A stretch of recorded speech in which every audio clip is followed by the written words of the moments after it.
Hi hello everybody, welcome to the Gulbarga mirror and Deccan digest. अस्सलाम वालेकुम। जैसे कि आप सब देख रहे हैं, 2 दिन से सोशल मीडिया हो, इलेक्ट्रॉनिक मीडिया हो, प्रिंट मीडिया हो, एक इशू चल रहा है। कर्नाटका के सीएम येडियुरप्पा ने टीपू सुल्तान शहीद रहमतुल्लाह अलैह का लेसन टॉपिक हटाने की बात की है और हटा भी चुके हैं। तो इसी टॉपिक पर आज हम अफजल महमूद साहब, जो कि प्रेसिडेंट हैं कारवान टीपू सुल्तान शहीद कल्चरल ट्रस्ट के, उनसे इस टॉपिक पर बात करने के लिए आज हमारे चैनल पर हमें बुलाए हैं। अफजल साहब, मैं हमारे चैनल पर आपका वेलकम करता हूं। पहले तो मैं आपसे ये सवाल करना चाहूँगा, क्योंकि कई सारे नौजवान को हो सकता है टीपू सुल्तान शहीद के बारे में ज़्यादा जानकारी नहीं होगी, जानते हैं वो कि क्या क्या हस्ती थे, फिर भी मैं आपसे थोड़ा बहुत उनको एक जनरल मालूमात करवाना चाहूँगा। बहुत बहुत शुक्रिया नूर साहूकार साहब। दी गुलबर्गा मिरर और डेक्कन डाइजेस्ट पे आपने मदू किया है और आपने जो सवाल किया है कि टीपू सुल्तान रहमतुल्लाह अलैह के शख्सियत के बारे में कुछ बताऊं।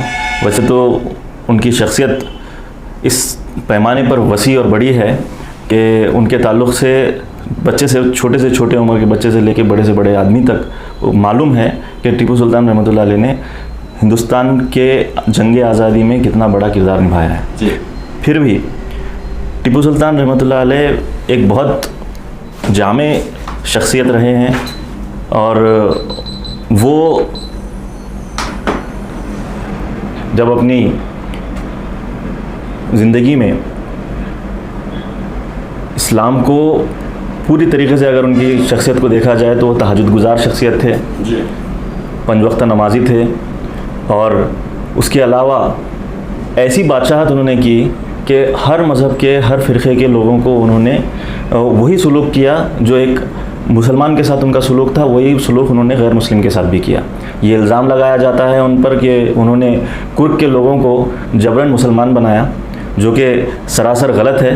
और ये बात को फैलाने में आरएसएस के कई सारे लोग बाज़ाब्ता मुहिम चलाकर फैलाए हैं। और ख़ास करके जब सिद्धरामैया हुकूमत ने पहली बार हमारे शहर के, हमारे इस इलाक़े के कद्दावर लीडर आले जनाब मरहूम क़मरुल इस्लाम साहब के सामने प्रपोज़ल रखने पर उन्होंने टीपू जयंती मनाने का जो फ़ैसला लिया, वहीं से पहले दिन से ही ये मुहिम शुरू हो गई थी कि ये गैर मुस्लिमों के ख़िलाफ़ एक साजिश है और मुसलमान की जयंती मनाना ये उन कुर्द के लोगों को बदगुमान करने का या उनको तकलीफ़ पहुंचाने का एक बहुत बड़ा आज़म लिया हुआ है। जबकि टीपू सुल्तान रहमतुल्लाह अलैह अंग्रेज़ों के साथ जिस अंदाज़ में लड़े, उनकी जो जंगें हुई हैं, अगर उसका मुताला किया जाए तो वो इस अंदाज़ में अंग्रेज़ों के साथ लड़े हैं कि शायद ही पूरे हिंदुस्तान के किसी भी बादशाह की अगर आप मिसाल लें तो वो गैर मामूली तौर पर इसकी कोई दूसरी मिसाल नहीं मिल सकती। महाराष्ट्र में मराठा महाराज जो कहा जाता है, शिवाजी महाराज जिसे कहते हैं, उनकी बात कही जाती है, वो जंगें लड़े थे। लेकिन टीपू सुल्तान रहमतुल्लाह अलैह एक बहुत ही ऐसी शख्सियत गुज़रे हैं जो अंग्रेज़ों के ख़िलाफ़ जंग लड़ने में उनका जो किरदार रहा है वो बहुत ही जामे रहा है। उन्हीं के नक्शे कदम पर अगर देखा जाए तो दूसरे आने वाले नस्लों में जंग आज़ादी के लिए लोगों के अंदर जज्बा पैदा हुआ और वो उन लोगों के ख़िलाफ़, अंग्रेज़ों के ख़िलाफ़ लड़ने में कामयाब रहे हैं। ये दरअसल आरएसएस की ऐसी पॉलिसी है कि जो भी मुस्लिम हुक्मरान रहता है, चाहे वो अलाउद्दीन खिलजी की बात ले लें या फिर टीपू सुल्तान रहमतुल्लाह अलैह तक, ये तमाम तर मुस्लिम हुक्मरानों को मुल्क मुखालिफ बताना, जबकि उस वक्त मुल्क ही नहीं था, और उनको मुसलमानों का ही एक बादशाह तस्वुर करना, ये सरासर तमाम तर मुस्लिम हुक्मरानों के ख़िलाफ़ एक बहुत बड़ी साजिश है और मुसलमानों के ख़िलाफ़ एक साजिश है कि हमें इन्वेडर बताया जा रहा है।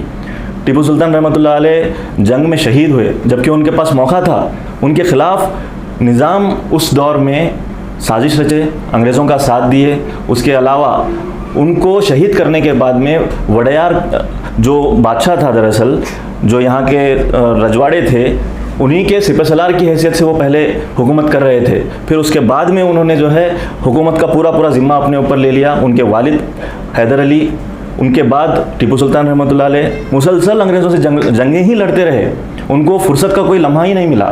इसके अलावा गैर मुस्लिमों में आप अगर श्रीरंगपटना जाएंगे, जो इनका पैदाइशी मुकाम है, वहाँ पर आज भी एक मंदिर को जिसको उन्होंने जो है चंदा दिया था, तो वो मंदिर में आज भी उनके प्रवचन पढ़े जाते हैं, उनका जो है उनके प्रार्थना में उनका नाम शामिल है। अगर येदियुरप्पा की हुकूमत में ये दम है तो वहाँ से जो है उनका नाम हटाने की कोशिश करें।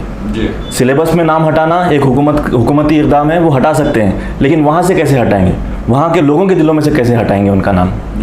तो ये साजिश है जो पूरे मुस्लिम हुक्मरानों के खिलाफ लड़ी जा रही है, की जा रही है। आरएसएस की एक सोची समझी पॉलिसी है। आज ही आप देखिए कि नेशनल एजुकेशन पॉलिसी हिंदुस्तान में नाफिज की गई और 90% जो पॉलिसी का जो मग़ज़ है वो आरएसएस की तरफ से आया है।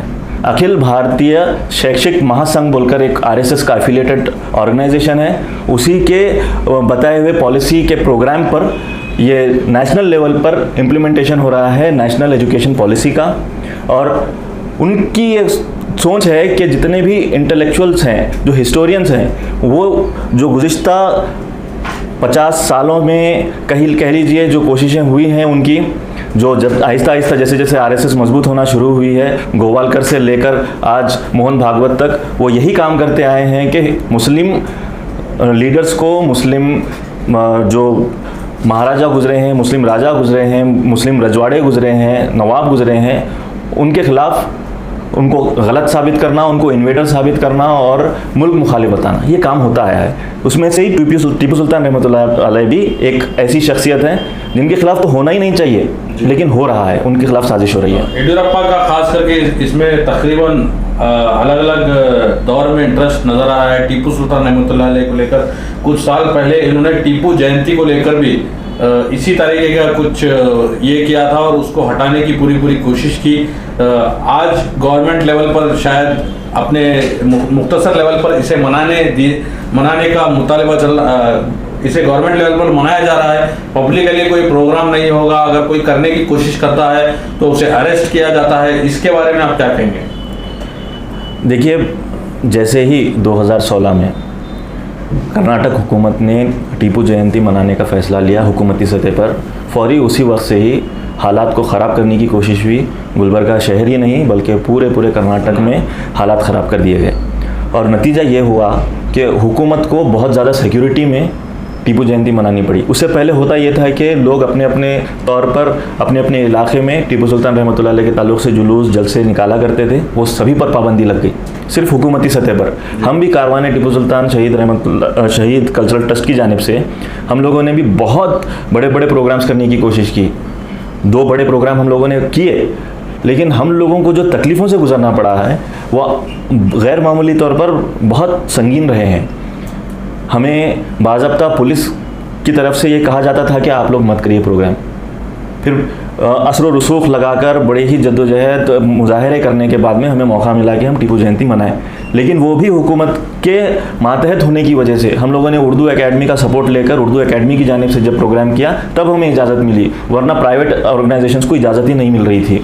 तो ये जो येदियुरप्पा और उनकी हुकूमत है और बीजेपी के जो लोग हैं वो ये कतई नहीं चाहते हैं कि टीपू सुल्तान रहमतुल्लाह अलैह के ताल्लुक़ से किसी किस्म की भी कोई अच्छी बात लोगों के बीच में सामने आए। वजह यही है जिसके नतीजे में जैसे ही उन्हें मौका मिला टीपू जयंती को ख़त्म करने का, उन्होंने पहले अपने हुकूमत में आते ही 1 साल अभी ख़त्म हुआ है उनका, 1 साल ख़त्म होने से बहुत पहले ही हुकूमत में आते ही उन्होंने टीपू जयंती को रद्द कर दिया। उसके ख़िलाफ़ हाई कोर्ट में लोग गए, हाई कोर्ट ने यह कहा कि जो है कम से कम आप इस तरीके का फ़ैसला मत लीजिए, लेकिन वो फ़ैसला लिया गया।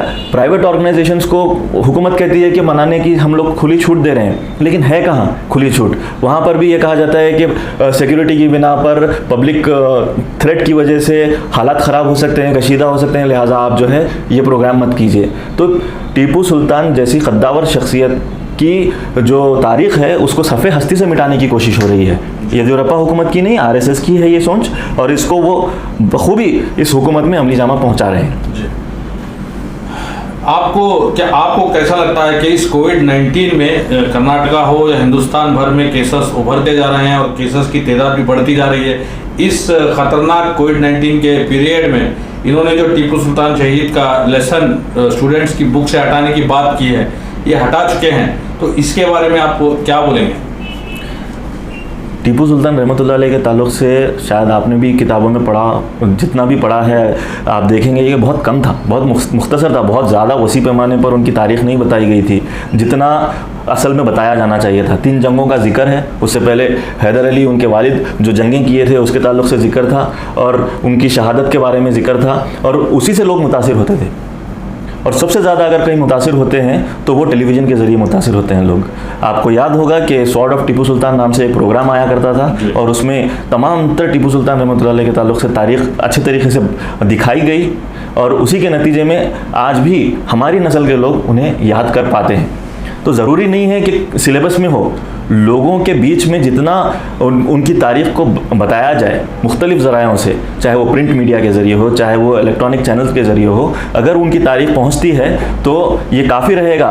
मैं ये कहना चाहूँगा यहाँ पे कि हिंदुस्तान की जंग आज़ादी में जितना बड़ा रोल पहले मुजाहिद आज़ादी रहने की वजह से उनका रहा है, और उनकी शख्सियत को मिसाल रखते हुए कई सारे मुजाहिद उठे और उन लोगों ने अंग्रेज़ों के ख़िलाफ़ जंग लड़ी। तो ये अगर टीपू सुल्तान रहमतुल्लाह अलैह की तारीख़ को सफ़े हस्ती से मिटाया जाता है तो वो सुनहरी तारीख़ जो हिंदुस्तान की है उसको मिटाया जा रहा है। तो ये तारीख़ पर हमला है, हिंदुस्तान की तारीख़ पर हमला है, सिर्फ कन्नडिगा की तारीख़ पर हमला नहीं है, पूरे हिंदुस्तान की तारीख़ पर हमला है। और ये लोग यही चाहते हैं कि इस तरीक़े से मुसलमानों को इन्वेडर साबित करके, आप देखिए एक रोज़ कबल एक ट्वीट आया है, नागेश्वर राव फॉर्मर CBI के डायरेक्टर, उन्होंने एक ट्वीट किया है जिसके अंदर उन्होंने ये कहा है कि अब्राह्मनाइजेशन ऑफ एजुकेशन हुआ है। स्टार्टिंग के 30 सालों में जब आज़ादी मिली, आज़ादी मिलने के बाद से 30 सालों में 20 साल मुसलमान एजुकेशन मिनिस्टर रहा। सबसे पहले 11 साल मौलाना अबुल कलाम आज़ाद मिनिस्टर रहे एजुकेशन के। उनके ताल्लुक़ से ये कहा जाना कि उन्होंने ये मुसलमानों की जो सोच है, जो आइडियोलॉजी है, जो मकासद हैं, उसको हिस्ट्री में नाफिज कर दिया, और राइट विंग के हिस्टोरियंस की कोई बात को जो है उस वक्त नाफिज नहीं किया, उसको जो है उजागर करने की कोशिश नहीं की। तो ये इल्ज़ाम भी गलत है।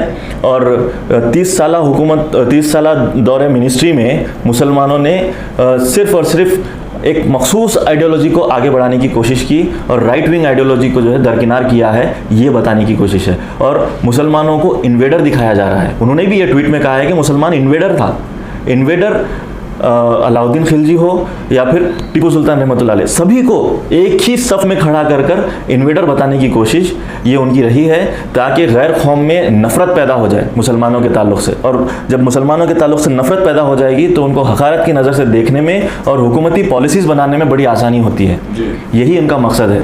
और ये उनकी बड़ी तकलीफ़ वाली बात रही है उनके लिए कि 30 साल जो एजुकेशन मिनिस्टर रहे, उसके अंदर वो, उसके नतीजे में वो अपनी कोई आइडियोलॉजी के बातों को डाल ही नहीं पाए।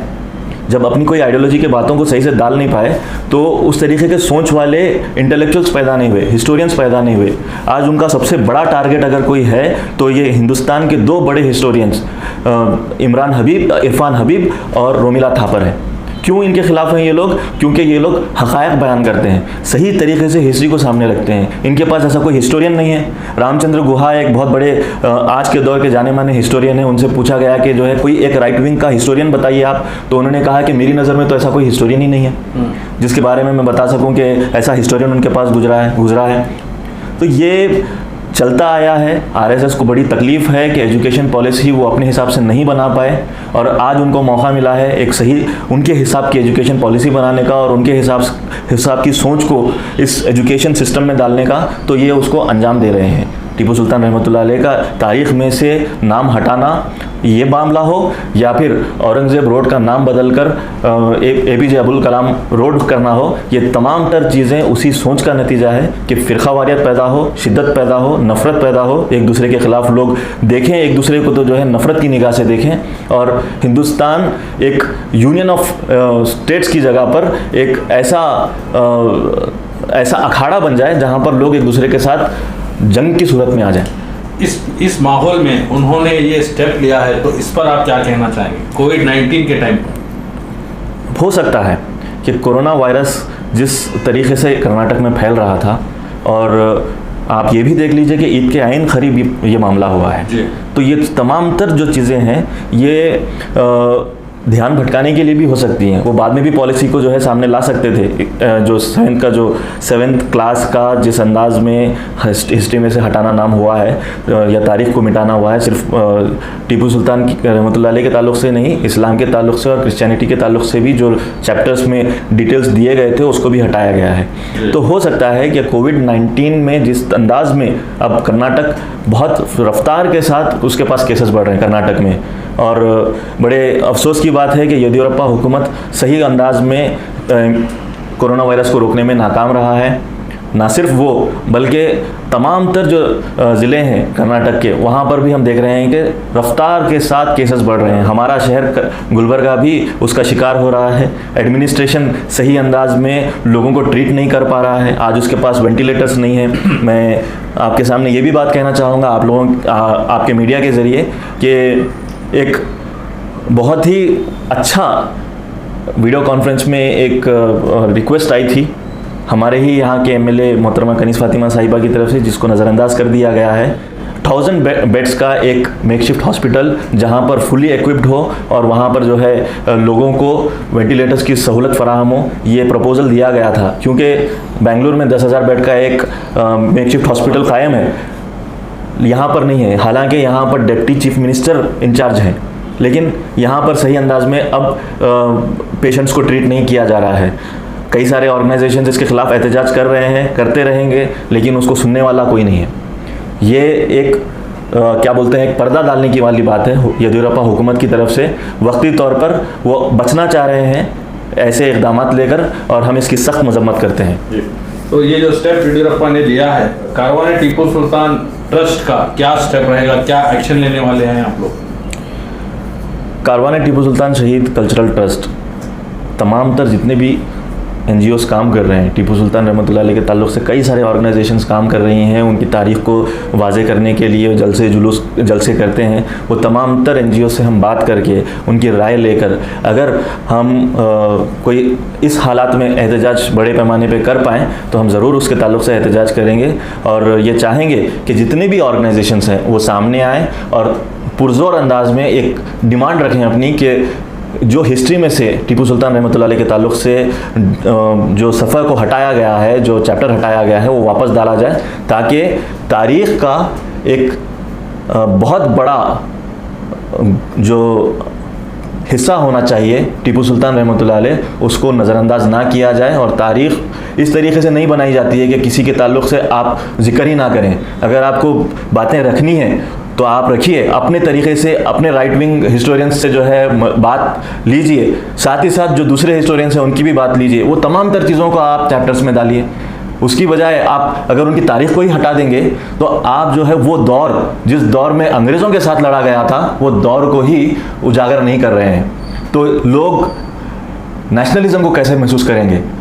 नेशनलिज्म की बात ये हुकूमत करती है, बीजेपी हुकूमत बार बार बोलती है कि हम नेशनलिस्ट और पार्टी हैं। तो अगर आप नेशनलिज्म को उजागर करना चाह रहे हैं तो ये ज़रूरी है कि टीपू सुल्तान रहमतुल्लाह अलैह के ताल्लुक़ से तफसीली तौर पर आप बातें रखें, उनकी जंगों के ताल्लुक़ से बातें रखें, अंग्रेज़ों के ख़िलाफ़ किस तरीके से लड़ा वो बातें रखें, उनकी शहादत के ताल्लुक़ से बातें रखें। उसके साथ साथ अगर आपको लगता है कि किसी बात पर एतराज़ है तो वो भी बात आप अपने वो लोगों के सामने रखें। बजाय इसके आप अगर पूरी तरीके से चैप्टर ही हटा देंगे तो ये बहुत बड़ा नुकसान है, तारीख़ का नुकसान है, हिंदुस्तान की तारीख़ का नुकसान है, पूरी दुनिया की तारीख़ का नुकसान है। टीपू सुल्तान एक ऐसी मामूली शख्सियत नहीं है। हर मोड़ पर अगर उनके बारे में आप जानना चाहेंगे तो उनके ताल्लुक़ से उनको फर्स्ट मिसाइल मैन कहा जाता है। फ्रांस के साथ किस तरीके से उन्होंने डील की थी वो बहुत ही गैर मामूली रहा है। उनके साथ एक ट्रीटी करने की कोशिश हुई थी टीपू सुल्तान रहमतुल्लाह अलैह की। तो ये तमाम तर चीज़ों को आप सामने रखें। अगर आपको इख्तलाफ है किसी चीज़ पर तो वो भी सामने रखें, बजाय आप चैप्टर हटाने के और उसको और ज़्यादा उजागर कर जो है अपने ख्यालात भी उसके अंदर डालें और सामने रखें। नौजवानों को, नई नस्ल को ये बात मालूम होनी चाहिए कि कौन क्या करता है। आप तारीख से मिटाने की बजाय ये काम करें, यही मैं चाहूँगा। और ये कोशिश हम लोग करेंगे कि डिमांड हम पूरे तौर पर आवाम के सामने भी रखें और इस हुकूमत के सामने भी रखें। अफजल साहब, इतने साल से ये लेसन्स चल रहे थे टीपू सुल्तान रहमतुल्लाह अलैह के बारे में, दुनिया जानती है। अचानक उनको देशद्रोही ऐसे कुछ टाइटल से RSS हो, बीजेपी हो या कुछ न्यूज़ चैनल्स पर ये सब बताया गया, तो अचानक इसको करने की रीज़न क्या है और ये क्यों किया गया? जैसा मैं आपके सामने बताया हूँ कि इनकी बहुत देरीना ख्वाहिश है। आरएसएस की इतनी ज़माने से ख्वाहिश है कि तारीख़ पर उनका पूरा कब्ज़ा हो। इनके पास फुकदान है, इनके पास कमी है, इनके पास हिस्टोरियंस नहीं है, अपने खुद के राइट विंग हिस्टोरियंस नहीं है जो उनके नज़रियात को सामने रख सकें। तो ये चाहते हैं कि सीधे सीधे उनकी तारीख़ को ही ख़त्म कर दिया जाए। तो ये मकसद इसलिए है कि जो मुस्लिम हुक्मरान रहे हैं उन्होंने अदल के साथ अगर हुकूमत की है तो उसको गलत साबित करें, और मुसलमान सिर्फ़ और सिर्फ एक बाहर से आया हुआ लुटेरा है और वो सिर्फ लूटने के लिए आया था, जबकि मुस्लिम हुकूमत में ही हिंदुस्तान को जो है एक सोने की चिड़िया माना गया। आने वाले लोग, अलेक्जेंडर भी हिंदुस्तान आया, पुरस के साथ जंग लड़ी, बहुत सारे ऐसे लोग हैं, अंग्रेज़ भी आए, वो लोग क्या किए, सभी चीज़ें लोगों को मालूम है। तारीख़ को इस अंदाज में बताना या फिर गलत तरीके से बताना या फिर तारीख़ को छुपाने से मकसद हासिल नहीं होता है। आपको तारीख़ को अगर अपनी सोच को रखना है तो आप रखिए, और साथ ही साथ दूसरे लोगों की जो हिस्टोरियंस की जो तारीख़ है उसको सामने रखिए, लोगों को समझने दीजिए कि इसमें हकीकत क्या है। ये इनका एक ही वाज़ेह मकसद है कि डिवाइड एंड रूल पॉलिसी जो अंग्रेज़ करके गए थे ये उसी को फॉलो करते हैं। यहाँ पर दलित एक तरफ जो है मुसलमानों के ख़िलाफ़ नफ़रत रखे, मुसलमान अगर उठना चाहे, अपने आप को जो है मॉडर्न इंडिया में बढ़ना चाहे आगे और तालीम हासिल करना चाहे, तो वो दूसरे दर्जे के शहरी की हैसियत से वो सोचने पे मजबूर हो जाए और वो कमज़ोर महसूस करे, अपने आप को ग़ुलाम महसूस करे, और वो कोई भी इनकलाबी सोच रखने के जो है काबिल ना रहे। ये इनका मकसद है। इसीलिए वो चाहे कोई भी यूनिवर्सिटी देख लीजिए, आज वो यूनिवर्सिटीज़ पर हमला करते हैं।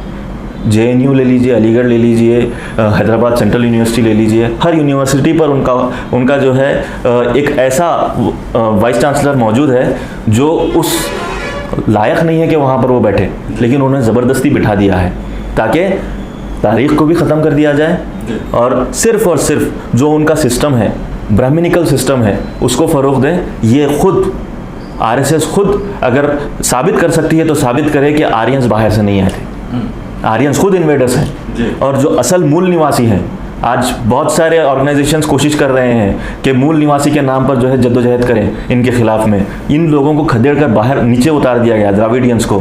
और ये हमारा जो खित्ता, हमारा जो इलाका है साउथ इंडिया का, ये द्राविडियन इलाका है। और यहाँ पर इसीलिए ये लोगों की सोच इतनी पनप नहीं पा रही है क्योंकि वो लोग आर्यन सोच को एक्सेप्ट नहीं करते हैं। येदियुरप्पा साहब लिंगायत कम्युनिटी से आते हैं। लिंगायत यहाँ के अपने आप को ब्राह्मण से ऊंचा मानते हैं। केरला के नायक अपने आप को ब्राह्मण से ऊंचा मानते हैं। ये लोग ब्राह्मणिकल सोच वाले लोग हैं। असल में तो येदियुरप्पा साहब को इनके खिलाफ लड़ना चाहिए, ये सोच के खिलाफ लड़ना चाहिए। उसकी जगह पर वो उन्हीं की बात को जो है मानते हुए यहाँ पर जो अंग्रेज़ों की पॉलिसी है डिवाइड एंड रूल की, उसको इम्प्लीमेंट करना और तारीख़ को मिटाना, ये काम कर रहे हैं। बड़े ही अफसोस की बात है, और ये पहली हुकूमत होगी जिसमें तारीख़ को बताने का तरीक़ा अलग हो सकता है, लेकिन तारीख़ को मिटाने का काम तो किसी हुकूमत ने नहीं किया है, इस हुकूमत ने किया है। लास्ट एक क्वेश्चन मैं पूछना चाहूँगा अफजल साहब, हिंदुस्तान की आज़ादी में मुसलमानों का क्या किरदार रहा है? क्योंकि आज अक्सर देखिए आप न्यूज़ पर बताया जाता है कि कोई भी मामला होता हो तो उसमें नाम आता है तो वो शख्स मुसलमान है, मुसलमान आतंकवादी है, ऐसा बताया जाता है। तो हिंदुस्तान की आज़ादी में और आज के इस पीरियड में मुसलमानों का क्या कंट्रीब्यूशन रहा है, आपके नज़रिया क्या है? बहुत ही अच्छा सवाल किया है और बहुत लंबा वक्त लगता है ऐसे सवाल का जवाब देने के लिए। मैं मुख्तसर से ये कहना चाहूँगा कि मुसलमानों ने बहुत बड़ा किरदार निभाया है जंग आज़ादी से लेकर अब तक भी। सबसे पहले तो मैं ये बोलना चाहूँगा कोविड-19 की वबा चल रही है, उसमें रिसर्च एंड एनालिसिस जो करके वैक्सीन निकालने का काम है, सिप्ला बहुत अच्छे अंदाज में कर रहा है। सिप्ला मुस्लिम कंपनी है। अगर आप उनके चेयरमैन का देखेंगे तो आपको पता चलेगा कि वो एक मुस्लिम है, यूसुफ हमीद नाम है उनका। और उसके अलावा विप्रो कंपनी के जो चेयरमैन हैं अजीम प्रेम जी, वो सबसे हाईएस्ट डोनर हैं, इंडिया के हाईएस्ट डोनर्स में से आते हैं। दूसरे कोई ऐसा बड़े अंबानी की बात कर लें तो अंबानी ने आज तक इस तरीके से डोनेट नहीं किया है, लेकिन हमारे लोगों ने डोनेट किया है। हिमालय कंपनी है, हिमालय कंपनी, मैं ये इसलिए हवाले दे रहा हूँ आपको कि आजकल जो वबा चल रही है उसके लिए जो काम फ़िलहाल मुस्लिम चेयरमैन वाली एक ऑर्गेनाइजेशन, एक कंपनी कर रही है, फार्मास्यूटिकल कंपनी कर रही है, उसकी मिसाल पूरे दुनिया भर में नहीं मिल सकती जी। इसके अलावा तारीख़ का हवाला ले लें अगर, तो सबसे पहले तो मुसलमान ही आगे बढ़ा है। असल में मुसलमान हुक्मरान था हिंदुस्तान का, उसको ही सबसे ज़्यादा तकलीफ़ थी कि बाहर से कोई एक अंग्रेज़ आकर तिजारत के नाम पर आके जो है यहाँ पर अपनी हुकूमत करने लगा है ईस्ट इंडिया कंपनी के नाम पे, तो वो लोग ही सबसे पहले आवाज़ बुलंद किए। बड़ी कमज़ोर हो गई थी मुग़ल हुकूमत, लेकिन वहाँ उस दौर में मुग़लिया सल्तनत के ख़ात्मे के बाद 1857 में जो गदर हुआ, उसके बाद मुग़लिया सल्तनत का तकरीबन ख़ात्मा ही हो गया, एग्ज़ाइल में चले गए। और उन जो आखिरी सुल्तान थे उनके ताल्लुक़ से, बहादुर शाह ज़फ़र के ताल्लुक़ से आपको मालूम है, रंगून में उनको रखा गया था और क्या हालात गुज़रे, कैसे उनकी मौत हुई, शहादत हुई। और वहाँ से अगर देखें आने वाले दिनों में रेशमी रुमाल तहरीक, बहुत उम्र दराज लोग जानते हैं इसके बारे में, नौजवान नस्ल नहीं जानती है। पढ़ें रेशमी रुमाल तहरीक किस तरीके की तहरीक थी और क्या काम किया उसने। उस वक्त उसको फेलियर माना जाता था, लेकिन आज की तारीख अगर देखी जाए तो वो हिंदुस्तान में इनकलाब लाने के लिए सबसे पहली तहरीक रही है। और कोई ऐसा पेड़ नहीं बचा था जहाँ पर मुसलमानों की शहादत के बाद उनकी लाशें नहीं लटकाई गई। खौफ पैदा करने के लिए अंग्रेज़ों ने ये काम किया था। उसके बाद गांधी जी को अगर सबसे बड़ा सपोर्ट मिला है तो वो मुसलमानों की वजह से मिला है। खैर आज की हुकूमत तो गांधी जी को ही मुल्क दुश्मन बताने में लगी हुई है, गोडसे को हीरो बनाने में लगी हुई है, लेकिन गांधी जी ने खिलाफत मूवमेंट शुरू किया और मुसलमानों को अपने साथ में लेने के लिए उस्मानिया सल्तनत जो उस वक्त ख़ात्मे पर जा रही थी सेकेंड वर्ल्ड वॉर के बाद, तो उसकी खिलाफत को फिर क़ायम करने के लिए हिंदुस्तान में सबसे पहले आवाज़ उठ खड़ी हुई थी। माफ़ कीजिएगा, फर्स्ट वर्ल्ड वॉर में तो सबसे पहले आवाज़ उठ खड़ी हुई थी। 1922 में खिलाफत मूवमेंट शुरू हुआ था। तो मुसलमान ही दरअसल इनकलाब लाने वाला सबसे पहला शख्स रहा है। और ये नहीं है कि जो दूसरी कौमें साथ में नहीं जुड़ी थी, लेकिन सबसे बड़ी जद हम लोगों को लगी थी। हम हुक्मरान थे इस मुल्क में, तो हमें ही खात्मा करने के लिए अंग्रेज़ चाह रहे थे कि मुसलमानों का जो भी हुकूमत है वो ख़त्म कर दी जाए। और आप सिलसिलेवार तरीके से देखेंगे तो टीपू सुल्तान रहमतुल्लाह अलैह तक तो वो बहुत मजबूत पावर बन गए थे।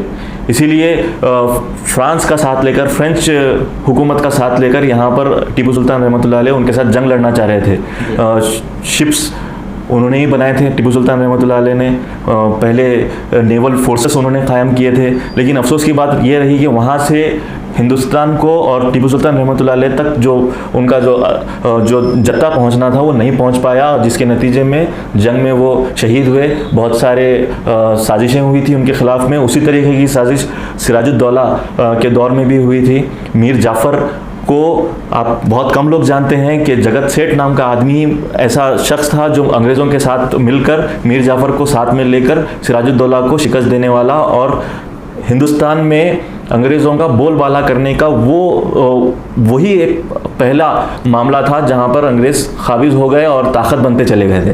तो ये तमाम तर हिंदुस्तानी मुसलमानों ने बहुत बड़ा इनकलाब लाया है। हिंदुस्तान में INA भी रही है। आपको मालूम है कि सुभाष चंद्र बोस ने एक आर्मी बनाई थी, उसके अंदर भी कई सारे मुसलमान मौजूद थे और उसको जो सपोर्ट करने वाला बैंकिंग सिस्टम बनाया था वो भी गुजरात के यूसुफ मरफानी नाम की एक हस्ती रही, उन्होंने उसको सपोर्ट किया था। तो एक कंपैरिजन अगर देख लें इकोनॉमिक सतह पर भी, तो एक जगत सेठ था और एक तरफ यूसुफ मरफानी था जो हिंदुस्तान को आज़ाद कराने की जद्दोजहद में लगा हुआ था, और एक तरफ हिंदुस्तान में अंग्रेज़ों को मजबूत गढ़ बनाने में मदद करने वाला जगत सेठ था।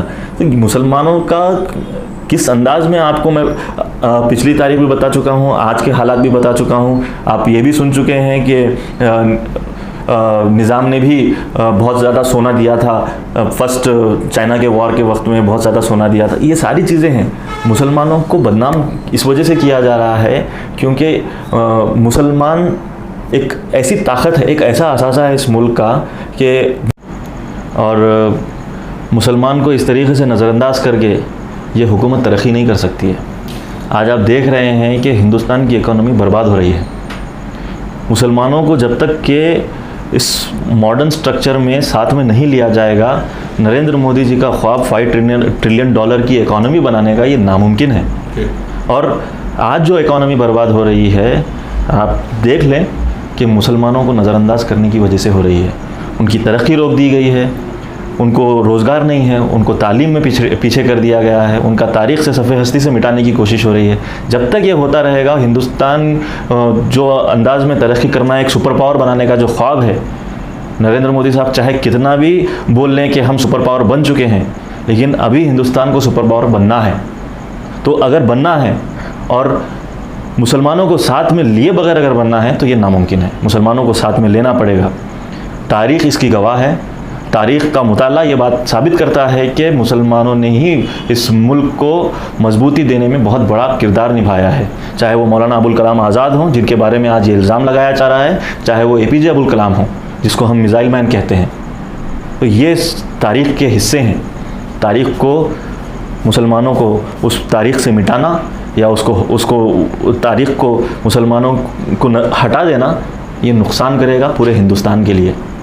हम ये चाहेंगे कि हिंदुस्तान तरक्की करे और मुसलमानों के बिना ये तरक्की मुमकिन नहीं है। मुसलमानों को साथ में लेना बहुत ज़रूरी है।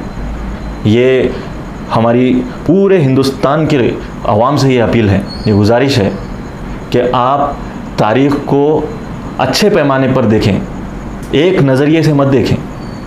तारीख़ को देखने का एक ही तरीक़ा होता है कि हालात उस वक्त के क्या रहे हैं, किस अंदाज़ में वो लोगों ने काम किया है, किस अंदाज़ में लोगों ने खिदमत की है या हुकूमत चलाई है, वो देखें और सही पैमाने पर लोगों को देखा जाए, तभी तारीख़ को सही अंदाज़ में इस्तेमाल किया जा सकता है। लोगों की और नई नस्ल की सोच को मजबूत किया जा सकता है। नेशनलिज़म का जो जज्बा है वो अच्छे अंदाज में मजबूत करना ज़रूरी है। हिंदू नेशनलिज़म ये हिंदुस्तान के लिए नुकसानदेह है। एक तरफा सोच नहीं होनी चाहिए। मैं ये अपील करता हूँ तमाम तर लोगों से कि एक तरीके की सोच पर काम मत करें, सही सोच रखें और फैक्ट्स एंड फिगर्स के साथ अगर आप लोग इसका जायज़ा लेंगे तो ये ज़्यादा बेहतर होगा। यही मेरी अपील गुजारिश है। शुक्रिया अफजल साहब, काफ़ी अच्छा सा डिस्कशन रहा, काफ़ी सारा वक्त दिया आपने हमारे चैनल द गुलबर्गा मिरर और डेक्कन डेज पर। तो व्यूअर्स से भी हम अपील करते हैं इस वीडियो को ज़्यादा से ज़्यादा शेयर करें, लाइक करें और हमारे चैनल्स को फॉलो करते रहें। Thanks for watching the Gulbarga mirror and Deccan days.